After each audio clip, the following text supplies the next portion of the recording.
Hi all, இன்றைக்கி ஏற்காடில் டே 2. நாங்கள் வந்து நேற்று ஒரு பீஸ்ஃபுல்லான ஸ்டே பண்ணிவிட்டு இன்றைக்கி சும்மா ஏற்காடில் சுற்றினமே தவிர மற்றபடி எந்த அட்வென்ச்சர் ஆக்டிவிட்டி அந்த மாதிரி எதுவுமே நாங்கள் ட்ரை பண்ணல. எதுக்கு ஏற்காடு வந்திருந்தோம் அப்படின்னா, இன்றைக்கி வந்து எங்களோட வெட்டிங் ஆனிவர்சரி 7 இயர்ஸ் முடிஞ்சு 8 இயர்ஸ் ஸ்டார்ட் ஆகுது. ஏதாவது ஆக்டிவிட்டி ட்ரை பண்ணலாம் தான் நாங்களும் வந்தோம். வழக்கம் போல் எங்கள் கார் வந்து மக்கார் பண்ண ஆரம்பிச்சிட்டான்.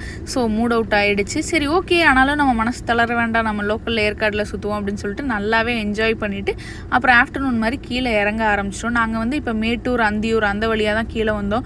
சுற்றியும் தண்ணி, அதுக்கப்புறம் வயல், இந்த மாதிரி காடுகளை கடந்து வந்த மாதிரி இருந்தது. நல்லா இருந்தது ஆக்சுவலாக சொல்லணும்னா 7 இயர்ஸ் எப்படி போச்சுன்னே தெரியல. பட் வந்து நிறைய சண்டைகள், ஹாப்பினஸ் இப்படி எல்லாமே கலந்து தான் போச்சு. பட் என்ன ஆனாலும் ஒருத்தருக்கு ஒருத்தர் விட்டு கொடுத்துக்கிட்டதே கிடையாது. புதுசாக மேரேஜ் ஆனவங்களுக்கு ஒரு விஷயம் என்ன அப்படின்னா, அந்த டே ஆனிவர்சரி டே வந்து ஒரு நார்மல் டேவாக ஸ்டார்ட் பண்ணுங்கள். எந்த ஃபேன்சியான கிஃப்ட்ஸ் அந்த மாதிரி எதுவும் கிடைக்குங்கிற ஒரு எக்ஸ்பெக்டேஷன் வச்சுக்காதீங்க. அந்த நாள் ஃபுல்லாக நம்ம சண்டை போடாமல் ஹாப்பியாக போயிட்டாலே போதும்னு நினைங்க. பெருசாக எக்ஸ்பெக்டேஷன் இல்லைனாலே சண்டை வராதுங்க.